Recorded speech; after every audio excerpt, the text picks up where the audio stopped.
It's a difficult experience to talk about. I mean, that's what a lot of people say, that they don't remember it.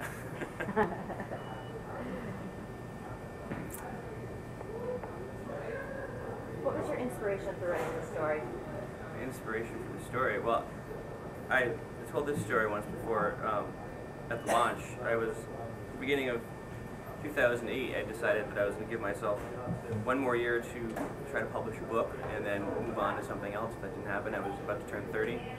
And so I threw myself into revising the first novel that I'd written in college. And I was literally at my computer 12, 14 hours a day. And when I would take a break from writing, I would spend time on like websites like YouTube watching videos, and that's how I got the idea for a character who maybe films these viral videos for a living, like you know, these street fights and you know, amateur stunts, and then the next logical step from there seems to be porn. But so that was one idea, and then I'd also had this idea about a character who's visited by a girl who claims to be his daughter. So you know, I thought, what if that were to happen to this character who's involved in all these shady dealings? And those two ideas were pretty much the matrix of the story.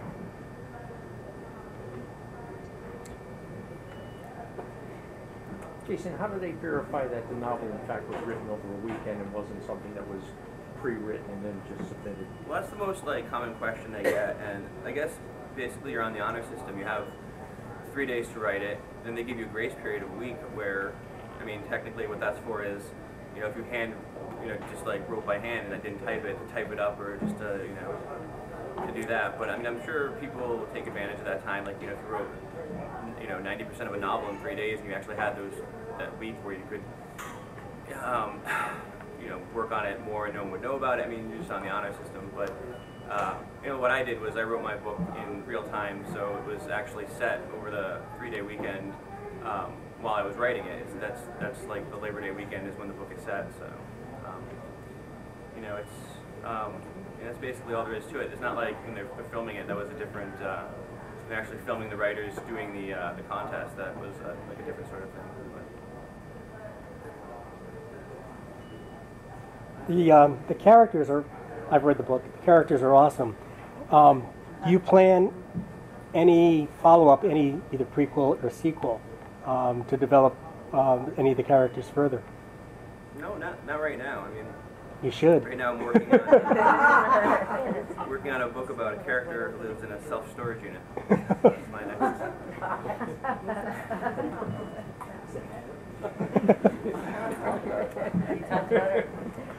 Also, when is your next reading? September 19th in New York, KGB Bar. Question. Who are some of your favorite writers? Some of my favorite writers. Besides yourself. Hemingway, Fitzgerald,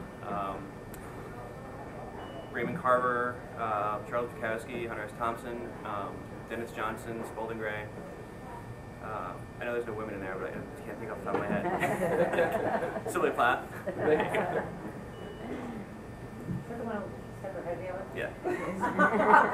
Whenever I say to him, these writers, and then how many have committed suicide? And a lot of them, right? A lot of them.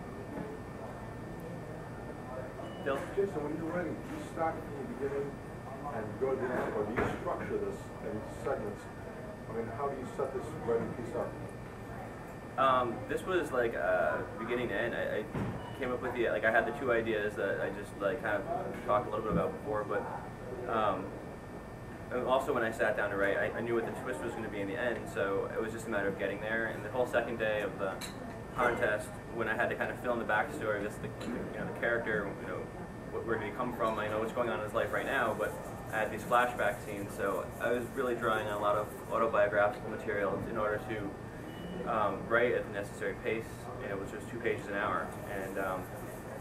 And also, like, you know, yeah, that's basically me answering your question, but in addition to that, like, I was using a very, like, minimalist style, just like paragraph break after every line, to get through it quicker. It just kind of gives you the illusion that you're doing more.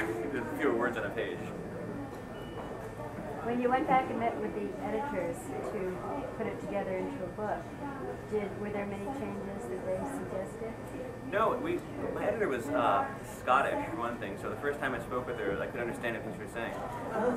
But then, like, after we got, talking for a while, it was the whole process was, there was 3 rounds of revision, and the first time was just kind of cutting out words and like lines that didn't work, and that was all like her suggestions, and I went along with it because I just figured out that would be easier rather than argue with the editor. But and then the second round, I probably added in like some new scenes, but like nothing major. And then the third round was really just kind of a proofread. So the manuscript ended up being like the same length in terms of word count as like the published version. So it was really like there was a little bit added and a little bit taken away, but it's pretty true to like what was originally done.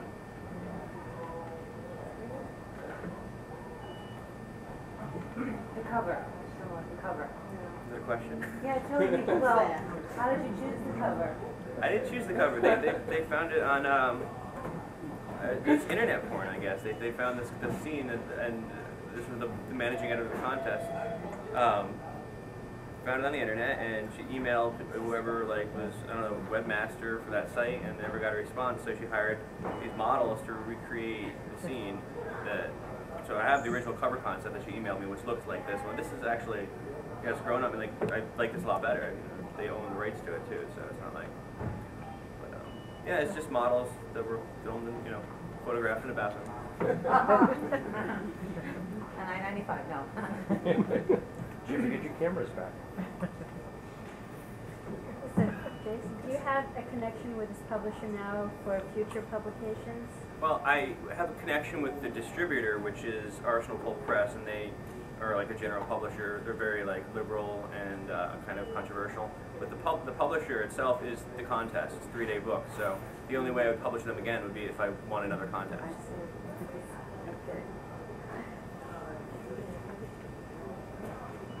Would you ever enter that contest again? Maybe. I don't know. I mean, I had wanted to do it again this year to try to, no one had ever won twice, let alone 2 years in a row, but I wanted to, and then it got closer to the time when I'd have to be out here promoting and reading, and that was really I couldn't really focus on writing when I'm doing this. It's 2 very different things. Whatever makes you a writer is not what makes you. People who are good at doing this and speaking, and it's 2 very different things. So I had to really kind of focus on being able to figure out how I was going to do these events. Where else will you be having these events? Well, the next one is in New York, and then I'm going to be the alumni reader at St. Michael's College, which I think they're going to do in the spring. That's kind of like their tradition. So between the next reading, which is still this month, and then the one in the spring, we're going to do one in Brooklyn, which they kind of consider different from Manhattan. So the whole Brooklyn literary scene is usually they don't want you to read twice in the same city. So, and then I'm going to read in Boston because I went to graduate school at Emerson. And they also have an alumni reading series. And I've also been in touch with a writer from Provincetown who might be able to set something up there. But this time of year, I don't know, it's like a ghost town. After Labor Day, I'm not sure if that's really. But yeah, I mean, it's hard to get. You have to rely on the event coordinators and people who are volunteering their time to set these things up. And I mean, I'd love to set up a lot of readings, but I really, it takes a lot of different people putting effort into it. So. Do you have any other manuscripts that you're considering revisiting? I locked them away. The one that I was talking about before that I was revising for 10 years is, that I don't see how I could ever come back to that. I mean, I have 5 different versions of it. I don't have a definitive text. I have 3 other novel manuscripts that I wouldn't show to anyone just because they're kind of done during my apprenticeship period, where they're not very polished. And I do I have the book that I was talking about that I spent all of last year revising, and I don't know. I mean, I think everyone's seen it. So I mean, if I did a total overhaul of it, maybe it would be worth sending it out again. But the same editors are out there. Maybe they go to a different publisher, but I mean, you know, if they reject you at one house, you know, the chances are they're going to recognize the first, you know, whatever, the title or your name or something, and they're going to reject it based on that. So you might not get a full look at it again. That's the way it goes. What was the last title of that one? What? The last title? Elm City. City. Which is where we are. I know.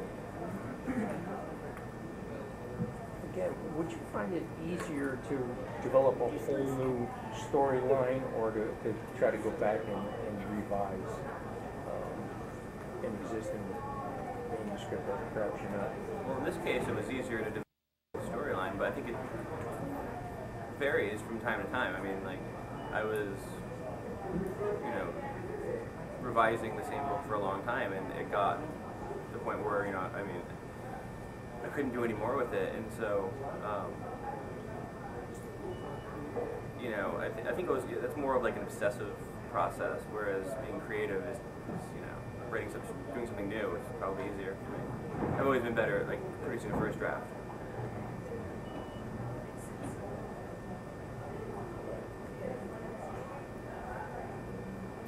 Is New Haven a good place for a writer to be working? I think so. I mean, when I was working on my Elm City novel, I really learned a lot about New Haven. Things like that most New Haveners probably don't realize, but they're just like right in front of you. And but yeah, no, I think New Haven is a great city to write in. But I don't know how much of like a literary community is here. I haven't really explored that yet. You know, I mean, Yale is here, obviously, and but you know, writers tend to also keep to themselves. Not every writer likes to be part of a workshop. So.